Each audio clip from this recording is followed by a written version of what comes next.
We have got a 6-game slate for you. Breaking it down today, Thursday, March 14th, 2019. How we doing, Adam? Doing pretty good. I like these 6 to 8 game slates. I'm pretty excited for the next couple of weeks. Yeah, it's kind of beautiful, and it's like we have one of them every single day. I'm pretty big on it. Oh, look at that. The Giants signed Golden Tate. That was a good experiment in Philadelphia. It was not. Anyway, just a quick slate breakdown before we jump into these games. Happy to have you with us, by the way. As always, Markieff Morris, Tyreek Evans, Tristan Thompson, Larry Nance, Matthew Dellavedova, Lance Stevenson, Tyson Chandler, Luol Deng. These guys are all out. Questionable still are Wiggins, Teague, and Rose. Kyle Lowry's now questionable. Marcus Smart, Daniel Tice. Are any of these guys to you more? Are you projecting any of these guys not to play any of these questionables that I've just named? I don't feel really confident in any of it, but I right now am projecting Lowry and Green not to play, and I'm projecting Teague not to play. So Lowry and Green not to play, and Teague not to play? Yeah, and the reasoning for me is just that Lowry and Green both missed practice yesterday. They are playing the Lakers tonight at home. Like, they shouldn't need them. And then with Teague, he's had this foot issue basically half the season or all season long.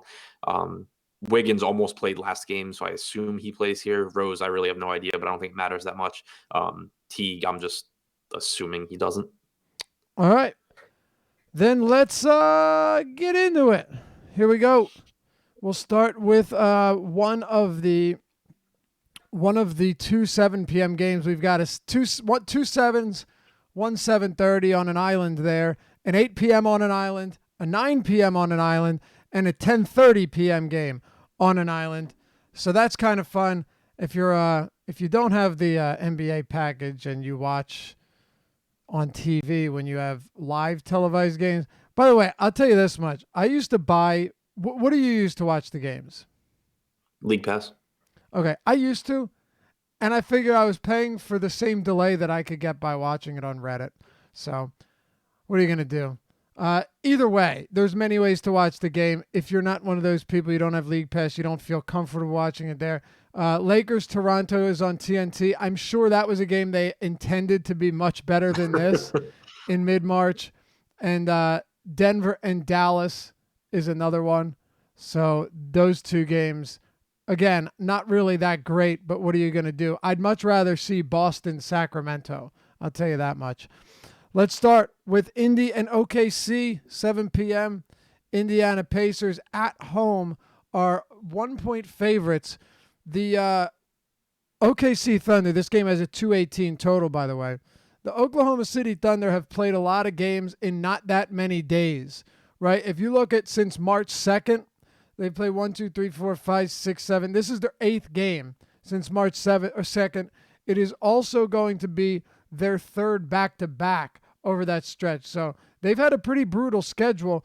I'm not saying this is reason to fade them, but it is worth mentioning when a team's played this many games in this few days, and 3 of them are back-to-backs, this one coming on the road. Let's start with the road team and the Thunder. Break it down, Russell Westbrook, Paul George. Yeah, certainly worth pointing out the tough schedule here, and it's not like it's an easy matchup going into Indiana either. I think if you look at the Vegas line, it shows up. When was the last time we saw Oklahoma City with a 109 implied total against anyone? So yeah, it's unfortunately, as scary as it is to not get lots of Russell Westbrook or Paul George, at least it is a slate where you have quality options at their positions. So I feel a little bit better about not really getting there, but I'm not really getting there. It's an Indiana team that since the start of February has played at one of the slowest paces in the league, while also being the second best defensive team in terms of efficiency. You have the scheduling issues, like you said. You have Paul George possibly playing through some sort of an injury. It's just really difficult to get excited about anyone here. On one hand, Westbrook's price tag is really nice for him. It's pretty rare that we see him down around below $11,000 on DraftKings and 11.3 on FanDuel.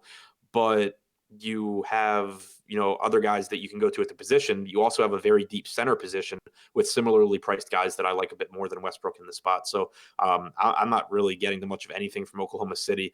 I think that the one spot that maybe stands out a little bit more is Dennis Schroeder on FanDuel specifically, where he, I believe, is like $5,000.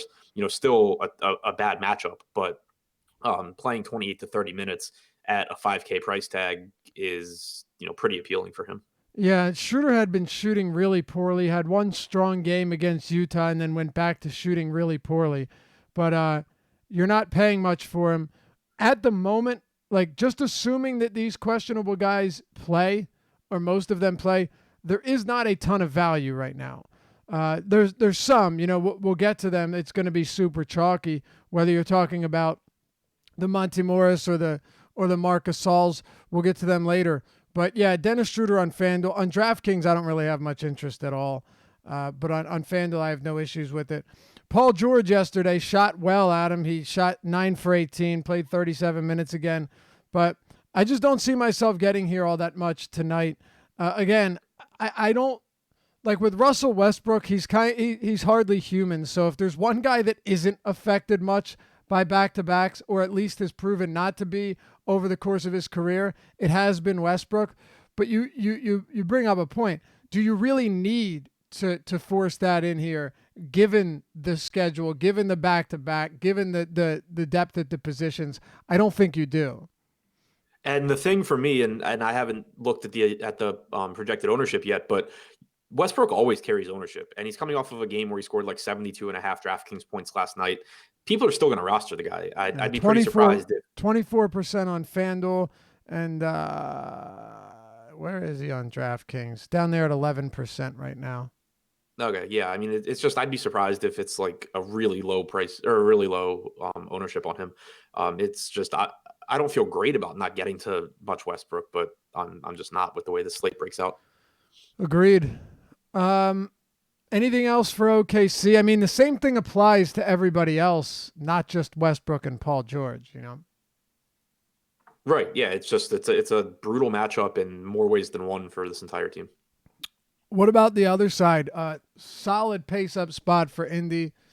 They are, look, give them credit for keeping this, they've been patching this up as they go, and they've done a pretty remarkable job when you consider, you lost Oladipo, easily your best player. Even when he returned from that injury initially, he clearly wasn't the same. You lost Sabonis for a little while. They've been getting bench players banged up. They're still tied statistically in the win and loss column with the Sixers. And everyone's looking for this 3 seed, so they don't have to play. So the Sixers don't have to play the Pacers or Celtics. So the Pacers don't have to play the Sixers or Celtics. Like that, same with the Celtics. So they don't have to play the Sixers or Pacers, even though they'd probably like to play the Sixers. This is a big game for the Indiana Pacers. The Sixers are idle tonight. I expect to see pretty solid minutes. Darren Collison, generally a guy that I don't have a whole lot of interest in. I don't mind him here. You get a pace-up spot, project him for around 31, 32 minutes against a tired OKC team that leads the league in pace since the start of January. Really don't have any issues with Darren Collison at 6K on DraftKings. I don't have any quarrels about getting there. 71 on FanDuel, very much a take-it-or-leave-it spot. And then Miles Turner, the center position is very deep tonight. There are a lot of different spots you can fall in love with at center. But I will point out that Miles Turner, even with Sabonis healthy the other game, played 37 minutes. I'm not projecting him for 37 minutes, but I do think that it's reasonable to say Miles Turner could see around 34 minutes tonight, which does make him more valuable than when he was seeing around 30 minutes per game. What are you doing with the Pacers? Yeah, sorry, froze for a second, but I'm with you. I think the price tag on Collison on DraftKings in particular is really appealing. FanDuel, it's fine, especially when you factor in that pricing in general is tougher on FanDuel. But he really stands out on DraftKings. Turner, I would like a lot on some different slates. It's just really hard to get to him here outside of low-owned tournament play, because not only do you have a really deep top end of the position with Towns, Jokic, Gobert, and Vooch, but you have Marc Gasol as one of the most obvious plays on the entire slate. a cheaper price tag than Turner. So it gets really tight. And then you have, Jijic and potentially McGee, I guess, at the bottom. So there's a lot of ways to go here. I think that Turner is fine, but it's just basically impossible for me to say that I'm getting to him at higher rates than a lot of other guys. Bogdanovich, Young, both guys that I think benefit from the pace up spot here against Oklahoma City. Neither one a priority for me. I would put them behind Collison for sure. I'd put them behind Turner in terms of projection, not necessarily in terms of value on this slate, just because of the positions that they play. But wouldn't be surprising to see either of those guys come through with a big game in this pace up spot either. Yeah. Indy's always a tough team to prioritize heavily. Turner, when Sabonis is out, different story. Tariq Evans is out. Do you have any interest in a dirt cheap Corey Joseph here, potentially seeing around 28 minutes? Not really. If I get some, it's fine, but I don't really ever roster Corey Joseph. He's just and it's also no lock that he sees 28 minutes. He's just such a low per minute producer that it's tough to get there. Let's talk about Orlando and Cleveland. Orlando Magic, 8.5 point favorites, 212.5 total. So Orlando's playing their second of a back-to-back tonight. They lost yesterday to the Wizards, which is funny because you were talking about the whole, playoff race for the 8th seed. And well, the Wizards just got another win. They're still pretty far back. I mean, it's very unlikely that they get there, but with a loss for the Magic, they're now only one. Well, actually, they're one. No, they have one more loss and one more win than the Hornets. Point being here, Adam, that they have a good chance of falling into that 10th seed and falling one more game out of the 8th seed. So, or having a shot at the 8th seed. With that said, I don't care that it's a back-to-back. I would still expect Vooch to get another 35 minutes tonight. It's a very important game It's a very important game for Frank Vogel's team, and I think Vooch gets his run. We've seen it now for 5 straight games, 34, 35, 35, 35, 36. He's seeing way more minutes than he had earlier in the season. That makes it a more valuable play. The question is, when you have Towns and Jokic and Vooch and Gobert all at the top, particularly a few of these names on DraftKings, where does Vooch fall in? It's pretty site dependent here. In my initial crunch on DraftKings, I got around 20% Vooch, which is less than Towns, less than Jokic, but still, a pretty healthy number at that $9,200 price tag. On FanDuel, it becomes really tough unless you're consciously making an effort to be contrarian, because he is $300 more expensive than Nikola Jokic. He is significantly cheaper than Towns, which is nice, and you can get there for that reason. But when you're talking about the top center plays, it's really difficult for me to put him ahead of Nikola Jokic when he's more expensive. So it is pretty site dependent for me. I expect that I would get less of him on FanDuel than I do on DraftKings.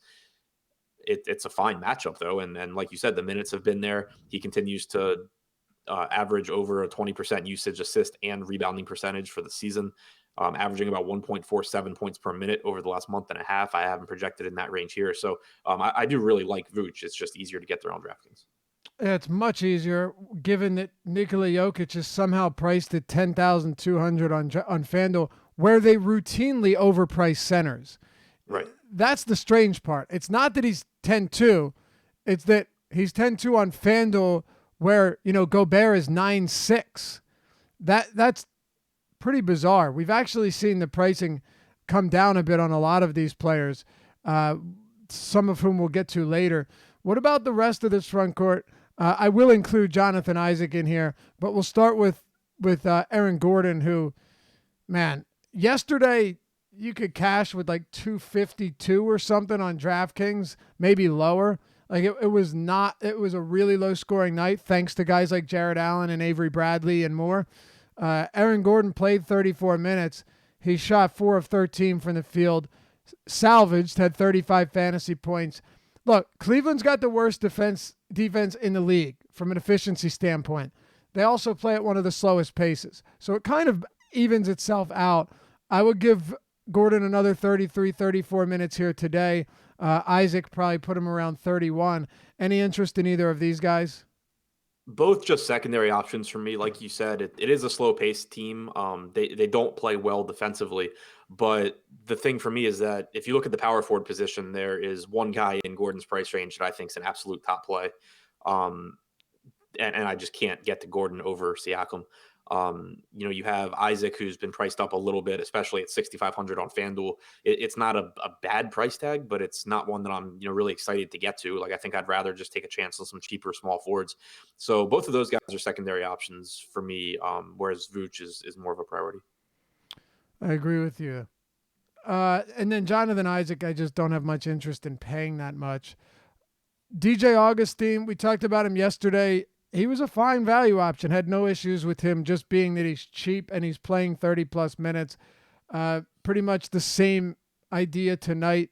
You're never going to fall in love with someone like Augustine, who per minute basis is not very good, doesn't do anything particularly great, but manages to contribute a little bit here and there in a bunch of different categories. If he gets 30-plus minutes against the Cavs, especially against that backcourt, I don't have an issue with it.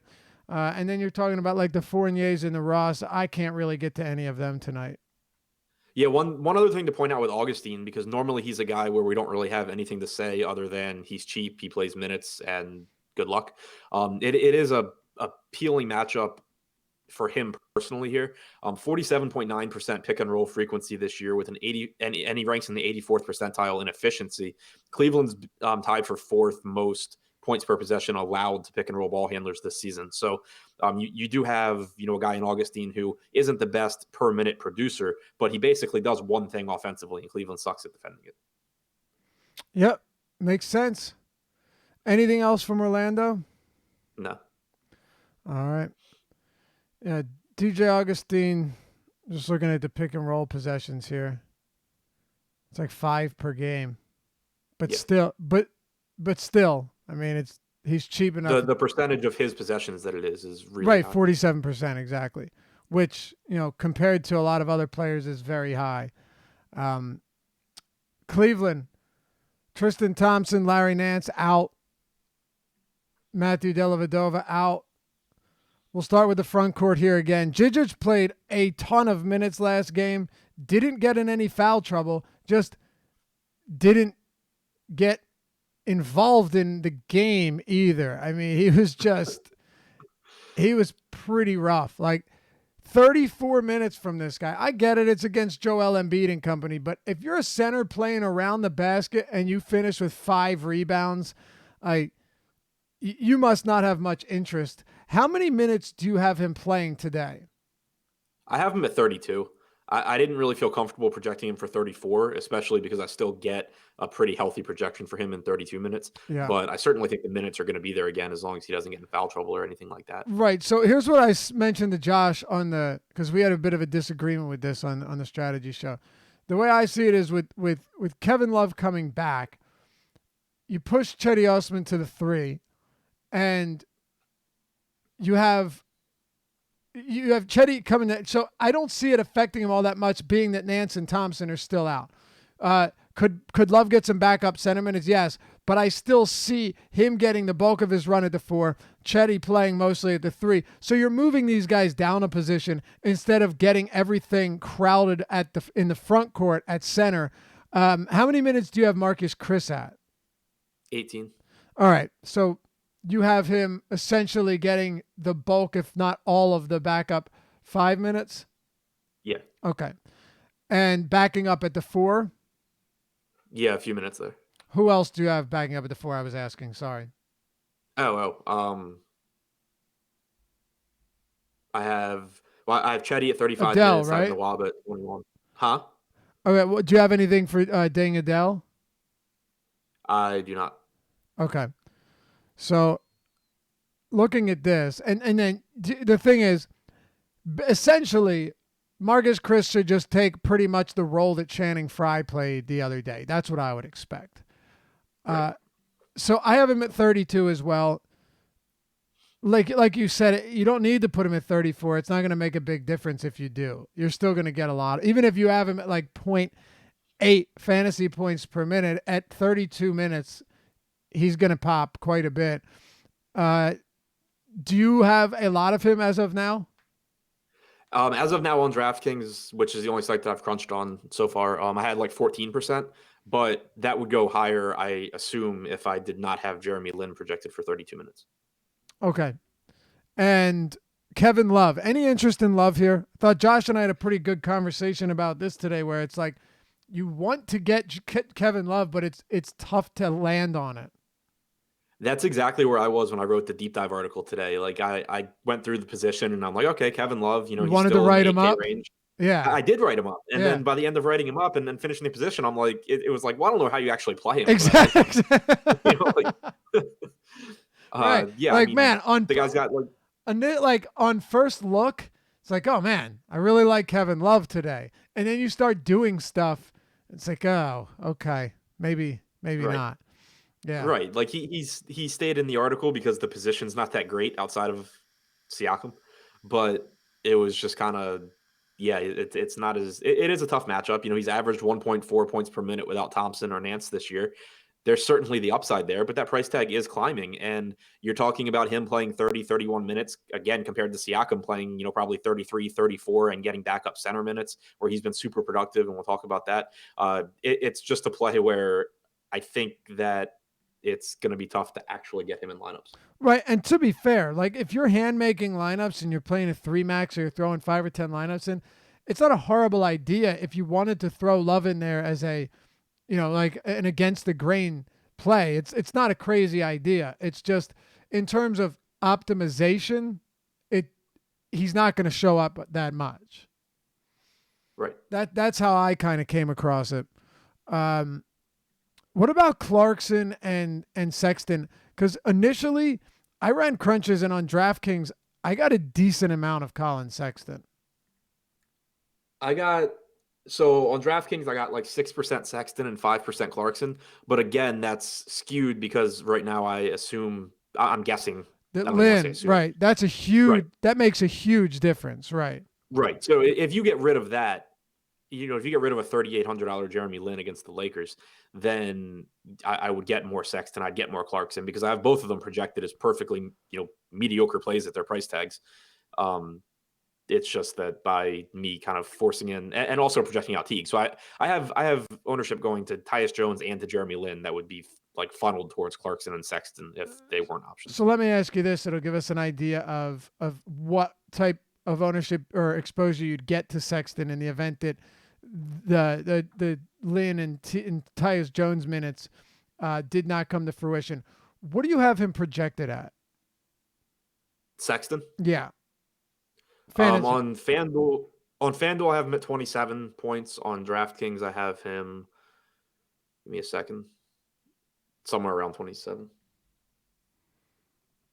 28.5. Okay. I have him at 29. And at 29, not yet projecting Teague or Lowry out. Or you said you're projecting Green out as well, right? Right. Okay. No wonder you have Lin at 32 minutes. That makes sense. Yeah, projecting him at 29, I get a good amount, like 25% actually.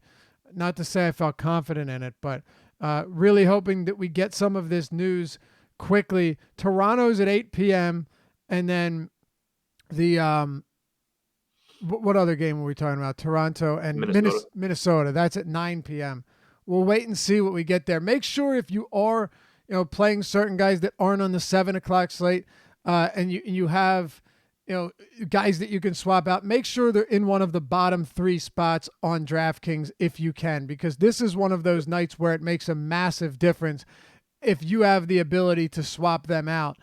If not, and you back yourself into a corner and you have them at shooting guard or small forward, and then you have to play it from there and locked in 2 guys at the guard and forward spots, you're going to be in a whole lot of trouble. So if you're also no, go ahead. I'm done.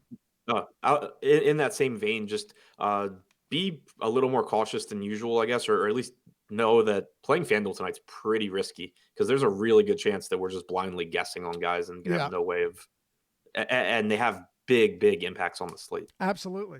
I mean, massive impacts on the slate. Yeah, I haven't even registered FanDuel. I haven't decided if I'm even going to.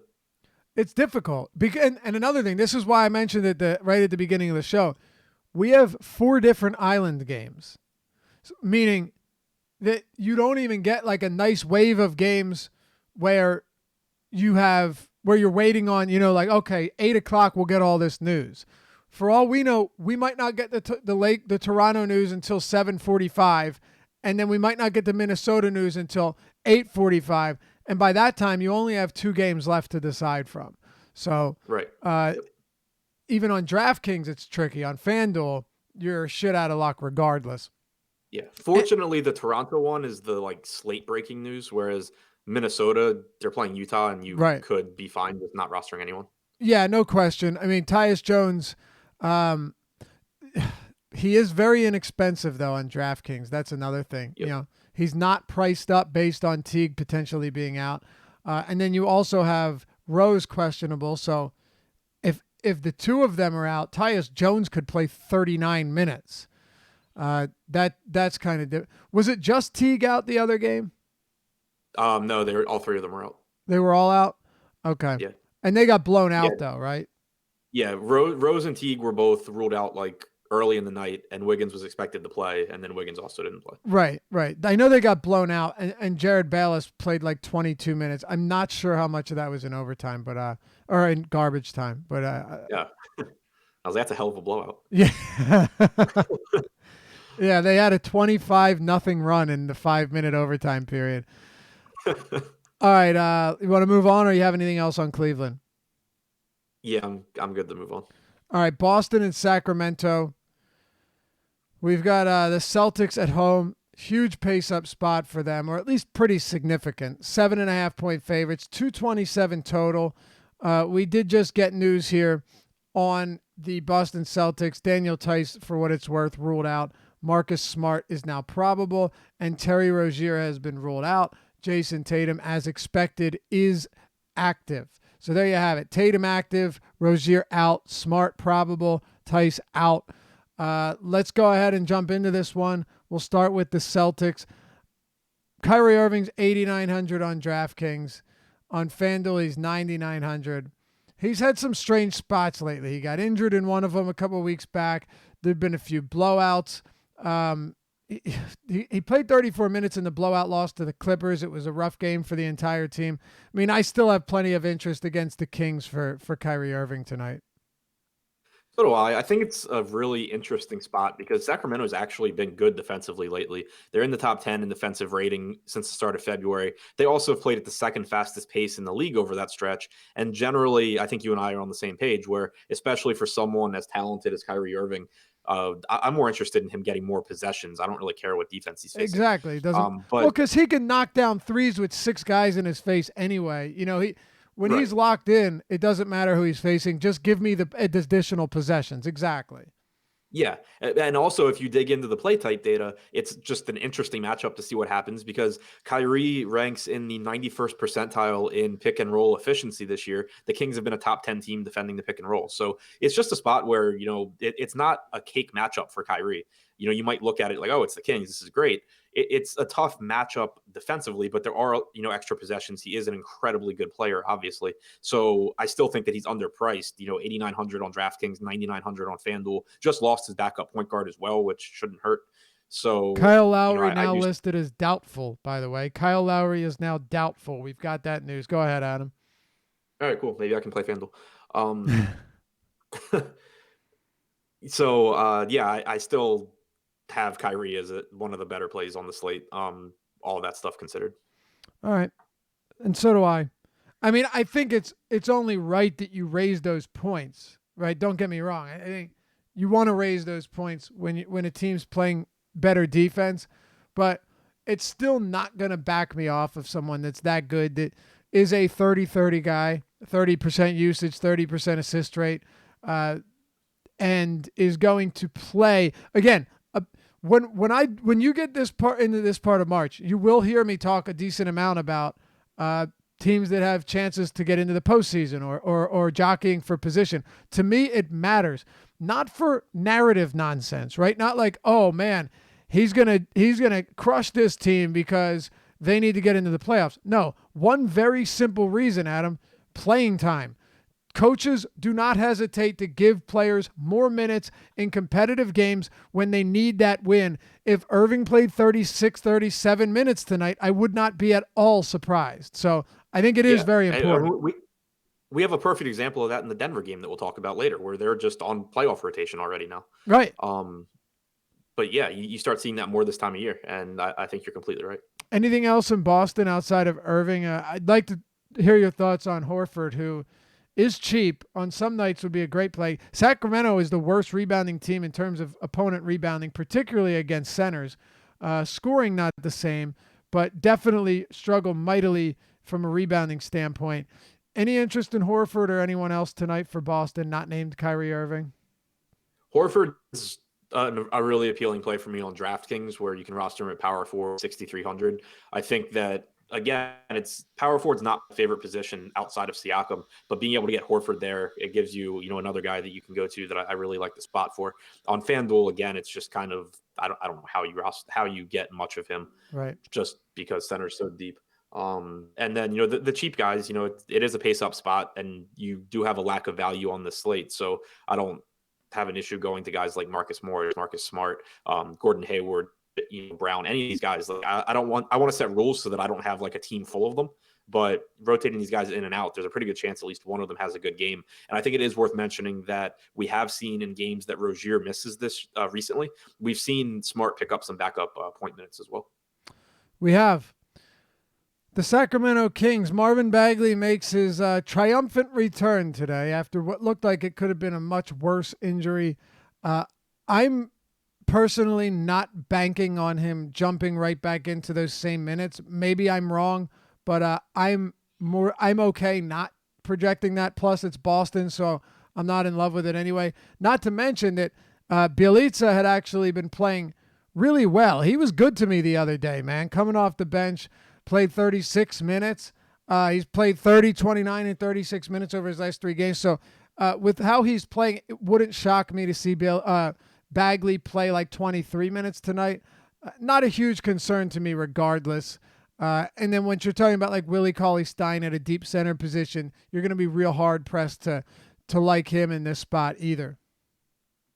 The only guy from the Kings that I'm really getting to or have interest in is Buddy Hield. Yeah, too cheap on FanDuel as well. Way too cheap. Yeah, he's still just underpriced on both sites. It is a tough matchup. Obviously, he left a bad taste in our mouths against Washington, where he just missed wide open 3 after wide open 3. He had a bad shooting game the game before that against the Knicks also.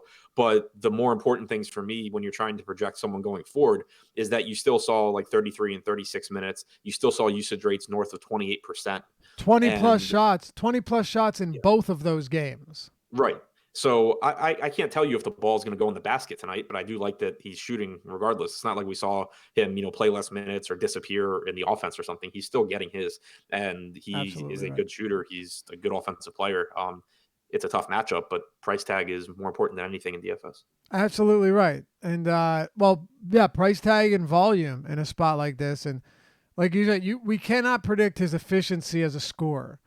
What we can say is that even when he's not playing well, he's still playing 35 minutes, taking 20-plus shots. I'm not saying he's going to take 20 shots every night, but he kind of is, right? Like, look at this, 19, 22, 20, or 16, 29, 19, 18, 19, 22, 21. When you're getting that, you have no issues, especially on a site like DraftKings, too, where you get the 3-point bonus. On both sites, I agree. Buddy Hield, a very solid play. Aside from him, though, there's nothing here that I'm all that fond of. Plus, it's not a pace-up spot for them like it is for Boston. Right. Yeah, he's the only guy that's really standing out to me from this team. All right, let's talk about Toronto and the LA Lakers. We just got news that Kyle Lowry is now doubtful to play. Still waiting on word regarding Danny Green, who probably would have been a decent value play if he was active. I mean, just because he's just dirt cheap.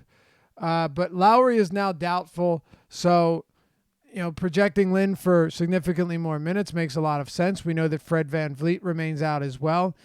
On the other side of this game, the Lakers have they've fallen apart. That's no surprise. And last game against the Bulls, they beat him pretty handily. LeBron played 33 minutes after playing 28 the previous night again, Adam, I will say the same thing I said to you on was it Tuesday? I still don't know how to properly project this rotation. Like, am I supposed to project JaVale McGee for another 33 minutes after he hasn't done that in how long? I mean, it is a very tough team right now to evaluate. Yeah, no question. I have McGee at 24 minutes. He played like 12 first half minutes last game before he played the entire third quarter. Yep. 24 minutes gets me to where I'll get some McGee and he won't make or break my night, which is pretty much what I want here. And as for everyone else, it's, again, who the hell knows? I have LeBron at 32 minutes. That's not really enough to get him in the lineups for me anyway. Rajon Rondo's prices come up to where there's enough guard value on this slate and not enough value at other positions that I'm not really getting the Rondo. Josh Hart's playing through a knee that probably needs surgery. Yeah, the Lakers are just not a team that I'm particularly interested in on this slate outside of, some JaVale McGee. Nope. I had mentioned it this morning as well. I will I feel like I can avoid them and feel okay about it. It's really not something that bothers me much. Plus, it's not like they're facing the Atlanta Hawks. It's a good Toronto team. With or without Lowry and Green, it's still a good Toronto defense that will probably win relatively easily. On the other side of this game, we have Kawhi Leonard at $8,700 on DraftKings and at $9,700 on FanDuel. Before we get into everyone else, because this is a very appealing Toronto team, especially given this Lowry news, I want to start with Kawhi Leonard. I'll let you take this one away. I said that Kawhi Leonard was my favorite small forward today, and I don't think I've said that all season long. I said the same thing this morning. Yeah, I know. Yeah, it's just the price tag coming down and the matchup and the slate and just everything coming together. I don't know how. Honestly, so I think he's a worse play on FanDuel, which again is weird, but here's why. Especially with Lowry out, you can only roster 4 Raptors on FanDuel. Small forward sucks, and you have Norman Powell at 3,500. Point guard, you have Lin at 3,500. Siakam is the best power forward play on the slate, so that's 3 guys, and then you have Gasol or you have Kawhi. So, and you have Paul George, who's only $300 more expensive than Kawhi on FanDuel. So I don't think he's as good a play on FanDuel because you can just make him George and then you can get another Raptor in your lineup. But on DraftKings at 8,700, and that's not to say I don't like Leonard on FanDuel. It's just not as appealing for that reason. On DraftKings, where you can roster as many Raptors as you want, basically, and he's only 8,700, and small forward, power forward, neither one are particularly strong positions. I just don't know how not to like him. Without Lowry, you're looking at about a 32% usage rate, nearly a 20% assist percentage, about 1.25 to 1.3 fantasy points per minute on average. I have him projected for about 1.45 fantasy points per minute in this game. I love Kawhi, which is not something that normally happens. It's not, but there really aren't that. I mean, he really is our Noah Syndergaard of the NBA. And if think about it for a second. If Noah Syndergaard came down to 8,700, right? Because remember, we would say above 9K, no thank you. If Noah Syndergaard came down to 8,700 and was facing the K-heavy White Sox, you'd have a very tough time getting away from that. Pretty much the same situation here. And it makes a heck of a difference. By the looking at the rest of this team, Pascal Siakam since the start of January has played 155 minutes with Kawhi Leonard and without Kyle Lowry. 1.15 fantasy points per minute. Not bad at all. With a 26% usage rate and an 11.5% rebounding rate. Not going to get into Marc Gasol here, but point being, yes, we like Siakam more if Leonard's out. We like everybody more if Leonard's out. But just because Leonard's playing does not mean that Siakam is not viable. And he has proven more and more so as the season wears on that he does not need Leonard to be out in order to be able to give you strong numbers, especially not against the Lakers, especially not when he's playing big minutes. He's played 29 minutes in 3 straight games, all of which were blowouts in one direction or another. I expect Pascal Siakam to get up well over 30 minutes again today. Same here. And one thing to add to that I think is really important is I agree with you. We've seen for the basically all season that Leonard doesn't have much of an impact one way or the other on Siakam. He does his thing regardless. But he's played about 175 minutes this season without any of the Toronto centers on the floor. So he's played 175 minutes at center.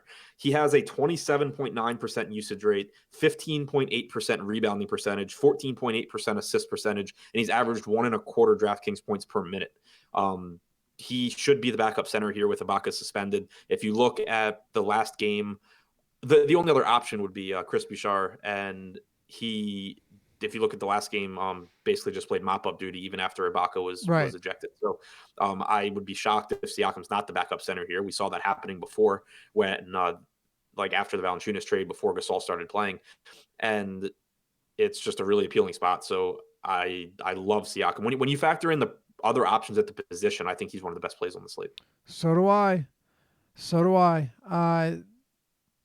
Him and look, I'm going to have a lot of Marc Gasol, and I get it. Marc Gasol is chalk, as he should be, but $5,900 with no Serge Ibaka against the Lakers, I just don't understand how to get away from that. It's so difficult at this price point. You take Marc Gasol since coming to the Raptors, his per minute production is pretty much in line with what he was doing all season long with Memphis. You're talking about a guy that is right around 1.15 fantasy points per minute or so. I'm giving him, what do I have in terms of minutes? I have Marc Gasol at 33 minutes tonight. Even if you had him at 32 minutes, how do you not have a lot of Marc Gasol against the Lakers at sub 6K? Right, I completely agree. It's not like, so at the top you have Jokic, you have Towns, you have Vooch. You can make an argument for any of those guys, beating the other one, of course, pretty easily. But when you look at the matchup for Gasol, yeah, he can fail. Anyone can fail, but you'd have a really hard time convincing me that he's not a significantly better play than anyone else in his price tier. And you will probably get pretty decent odds if you were to pivot to a Turner or pivot to a Horford, but I just don't think that's the spot you need to take the stand. I think that there's plenty of other spots where you can take stands, like all of the shitty value that people are going to play on this slate, where you don't have to fade, Marc Gasol just because he's popular at a really, really cheap price tag. Pretty much, man. 6.5 on FanDuel, I get it too, but where you can play two of them on DraftKings, I just don't know how to get away from that. Plus, it's not like Nick Nurse is unwilling to play him for big minutes. He played him for 32 and then 38 in an overtime game. So to think that he can't get 33 minutes in regulation here with Ibaka out is crazy, especially when Ibaka is the primary guy taking his minutes away from him on nights where he doesn't play many minutes. All right, Adam, what do you have here on the backcourt situation? Jeremy Lin sucks at basketball, but I'm going to go right back to him. He's been terrible since he came to Toronto, man. He has been awful. Awful. Again, I don't know how not to roster him. Of course. He's dead mid on FanDuel. He's 3,800 on DraftKings. Yeah, the only argument would be the Raptors do have a lot of guards. If he's playing bad, they can go to other guys. We've already seen him have a game where he was chalk and Jody Meeks played instead. So that can happen, but he's still, you would think, going to get the first opportunity, especially if Green's out also. And it's just such a favorable matchup that I don't know how not to roster him. So I'm going to be right there. Norman Powell, if Green's out, I assume gets 25, 26 minutes as well. He becomes really appealing, especially on FanDuel as a $3,500 small forward. If Green's in, then I agree with you that he's a good value play. I would be surprised if he plays, but we'll see. All right. Yeah, I think we've pretty much covered it. Rabashua asked, do we like JaVale on the other side of the ball? You mentioned it's the only Laker that you have any interest in, right? Yeah. I got 5% on DraftKings. All right, we got 2 games to go. Before we do, I just want to let you know that you and 2 of your friends, yes, that's right, not just you, but you and 2 of your friends can win a free subscription for a month to awesemo.com, all of our premium content, and it's very, very simple in order to enter yourself. Here's what you have to do. Pay attention. It's very easy. And you can be the coolest kid around, as we've talked about many times on the Deeper Dive over this week. Go to our Awesemo_com handle on Twitter, at Awesemo_com. It is the pinned tweet. It says Spring Break Giveaway. If you could attend any sporting event, past or present, if you could attend any sporting event, past or present, which would it be? To win this free month for you and 2 of your friends, here's all you have to do.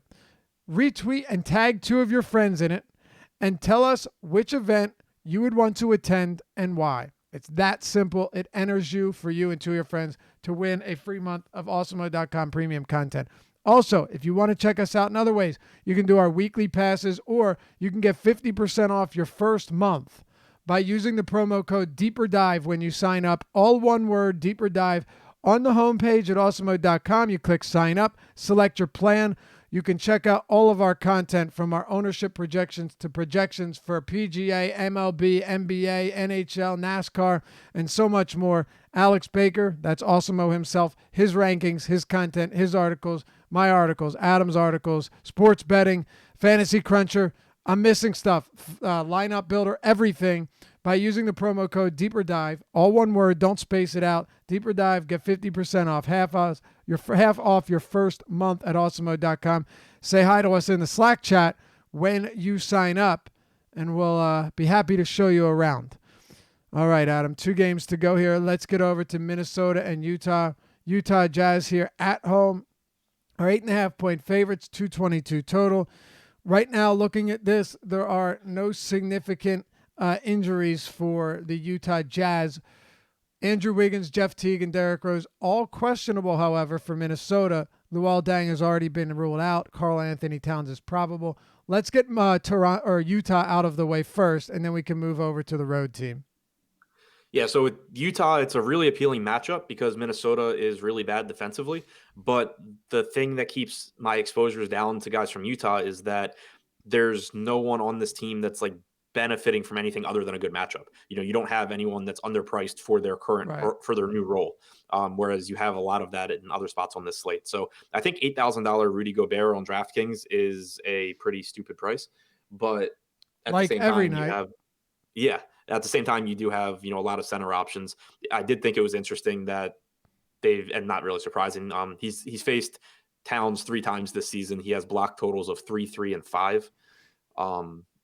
I think it's a really good spot. It's just a matter of, I don't have him ahead of Gasol when you factor in price, and I don't have him ahead of Vooch or Jokic or Towns. So it gets kind of tough. Yeah, that's what makes it difficult. Yeah, and Donovan Mitchell, again, it's a really good matchup, but you do have to keep in mind that assuming, Rubio, Exum play, he's playing a lot fewer minutes as the actual point guard. So you do get a lower assist percentage and a little bit lower usage rate than he's had for most of the last month. And his price tag reflects his production over most of the last month. So he's a fine play. He's just not a huge priority for me. Right.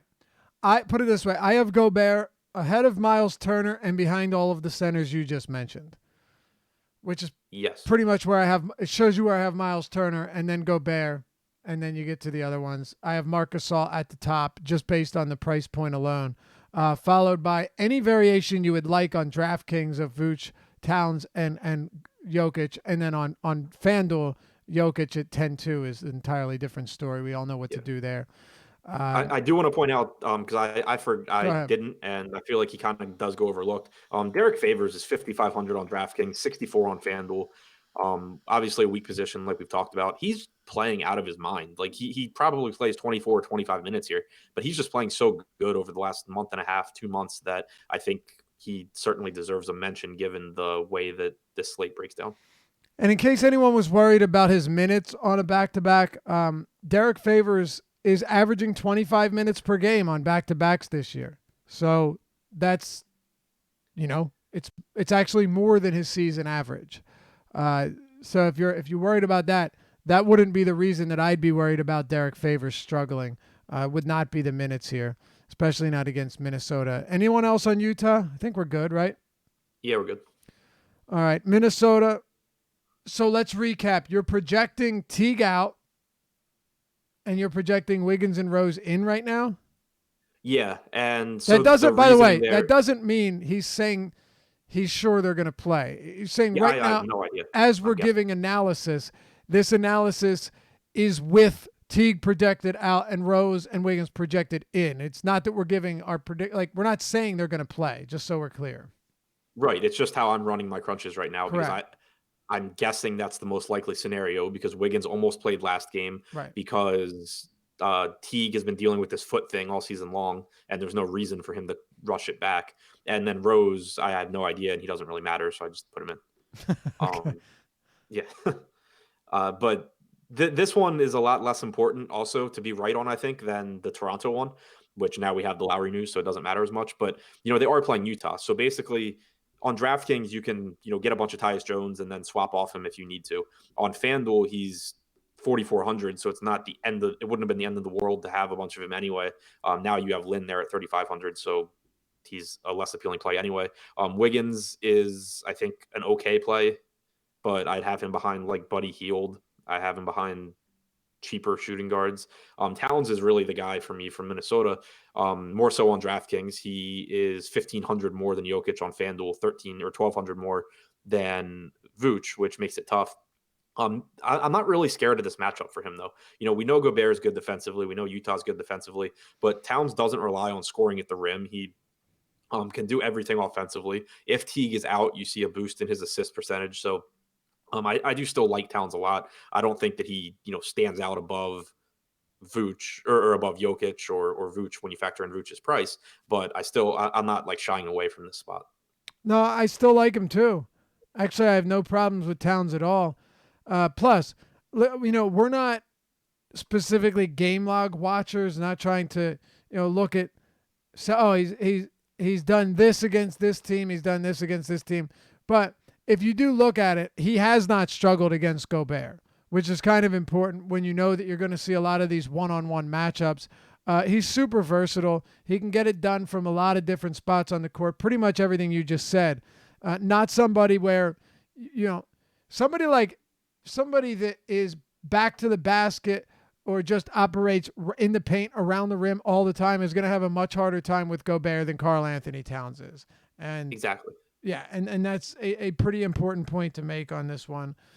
He's averaging like 57 fantasy points through 3 games against Gobert this season to begin with. 28 points, 11 rebounds. The rebounding obviously could come down a bit, but he can get it done a lot of other places. Anywhere else on Minnesota? Nope. All right, let's close it out. By the way, live before a lock coming up next. I'll drop a link in this YouTube chat in just a minute or so. You'll see it. It's Dave Lochran is the YouTube name that I'm using, so it won't be under Laffy or anything like that. I'll drop that link so you can get yourself some easy access. Adam, let's close it out here, man. We've got the Denver Nuggets as the biggest favorite on Thursday night, 11.5 points at home in the Pepsi Center, 220.5 total against the Mavericks. Luka Doncic, by the way, is not on the injury report. For anybody that was wondering, he always seems to be questionable. Well, we have Nikola Jokic. We've already talked about him a lot. You have Jamal Murray, who's interesting, had a solid game last game, but does very much rely on scoring to propel his fantasy totals. And then, of course, you have a guy by the name of Monte Morris, who is going to be pretty popular at $3,500 on DraftKings, on FanDuel $3,900. We still have 5 minutes, so we've got some time, and I don't think we're going to have too much exposure to Dallas. So let's spend some time on Denver here. Explain what you meant earlier by Malone has already switched over to the playoff rotation for anybody wondering. Yeah, last game, so he had been playing Isaiah Thomas, 15 to 16 minutes a night. And last game, he kicked Thomas out of the rotation, said after the game that he's not in the rotation anymore. For now, he said. yeah. So for now, which means anymore. Yeah, exactly. Right. But it just means more minutes for the other backups on Denver that you're not giving 15 to 16 to Thomas. We're kind of back to where we were earlier in the season where you can expect around 24 minutes from Monte Morris. He played 26 and a half last game. I'm not convinced he gets that many every night, but I do think you get somewhere in the mid 20s from him. And I said it in the deep dive article today. I don't think he's going to remain a quality value play for very long because I think he's someone that once his price rises, it's just going to be like, okay, I'm done with him. But right now, he's priced for Isaiah Thomas being there, and he's 3,500 on DraftKings, 39 on FanDuel. I think that I'm kind of torn on him because I think he is a good point per dollar value play. He's averaged about 0.8 points per minute this season, and I think he plays somewhere in the mid 20s. Where I'm torn is that I think the lack of value on the slate, and this probably does change with Jeremy Lin and with Toronto in general opening up. But if we have really high projected ownership on Morris, I'm not convinced that he comes through all that often to where you can't look somewhere else. And for me, and that's more so on DraftKings, 3,900 shooting guard on FanDuel is just phenomenal. On DraftKings, where I think a really good pivot is, if you're inclined to do so, is Gary Harris at 3,900 in this same game. Played 27.9 minutes against the Spurs, sat the last few minutes of the game in a blowout. I think that the normal rotation for Denver is going to be 30 to 32 minutes for Harris going forward. And with everyone healthy for Denver, you're looking at, a 16.5% usage rate for Harris, as opposed to the 20 to 21% that we used to see. So it's not the same Gary Harris, but if you're going to get 30 minutes from him, he's still more than a $3,900 player, especially if people are going to play Monte Morris instead. So I think that he's a pretty interesting tournament pivot off of Morris if you're looking for one. I totally agree with you. And it's not exactly like he is a massive risk compared to Morris by any stretch. Quite frankly, they're not all that much different. They're both going to need to rack up some points. They're both pretty much the same price, and one of them should be much lesser owned. Have you looked at the ownership on that since so we updated 11 minutes ago? I'll tell you right now, Monte Morris on DraftKings, 45%. Marc Gasol went up to 55%. I told Josh I was going to come in over the field when he was at 45. He's like, really? I was like, yeah, I'd happily have 60 plus of Marc Gasol. I had 75 in my first crunch. Right. Yeah, exactly. Monte Morris, 54% on FanDuel. And then Gary Harris on FanDuel is 8%, at 4,900. And then on DraftKings, Gary Harris at 3,900 is up to 21%. So way higher than he was earlier. Does that have Jeremy Lin high yet? Jeremy Lin is not yet. Okay. I don't assume. I assume he'll be higher than 5%. Yeah, I hope not. Yeah, right. Probably shouldn't be. All right, we'll wrap this up. Any thoughts anywhere else? Millsap, Murray, anybody else here for Denver? No, not really. Well, I mean, obviously Jokic, but beyond Jokic, yeah, Murray's we talked about Jokic. If you want our take on Jokic, you can listen to the entire show because we've talked about him a lot already. Yeah, Murray is fine. 6,400 on DraftKings is nice. But yeah, I think Jokic and then the cheap guys is where I'll be mostly on Denver. All right, on Dallas, are you getting to Doncic? How much? I should say, not are you? How much are you getting to Doncic at 8,400 on DraftKings? Because it's 8,400 is absurd. I think I had 65% in my initial crunch. Yeah, which is terrifying, but it is. And you know what I worry about him, honestly? Like, he's a Euro guy that's coming over and playing 33, 34 minutes every game with massive usage, and he's doing everything for his team. It's not crazy to think that this guy is banged up and fatigued in his rookie season. It really is. Yeah, that's what scares me the most is you have those concerns, and then you're going into Denver. In the altitude. It terrifies me. Mm-hmm. Yeah, 100%. So, yeah, I think I'm probably I don't know what we haven't projected at, but I'm probably gonna kind of artificially cap my exposure so that I'm over the field, but not risking my entire night on him. Right. He's at 26% right now. Yeah. Okay. Then come in at like 35. I probably 40. Won't have 60. Yeah, 35, 40% or something like that. We got to wrap it up. Anything else in Dallas? Maxi Kleber has played over 30 minutes 2 games in a row. He has sucked, but the minutes are there. He's been about a 0.8 fantasy point per minute guy this season. Dorian Finney-Smith should play around 30 minutes. He always sucks, but he's like $3,400, so you can certainly look to either of those two guys. All right, that'll do it for us. As always, we appreciate you guys tuning in, and girls, of course. Hit that thumbs up before you head out. It's greatly appreciated, and it helps us out a ton. Subscribe and hit the notification bell so you always know when our content is dropping next. Until next time, good luck. We will catch you back here tomorrow to close out the work week on the Deeper Dive presented by awesomemo.com. Stick around. Live Before Lock coming up right now.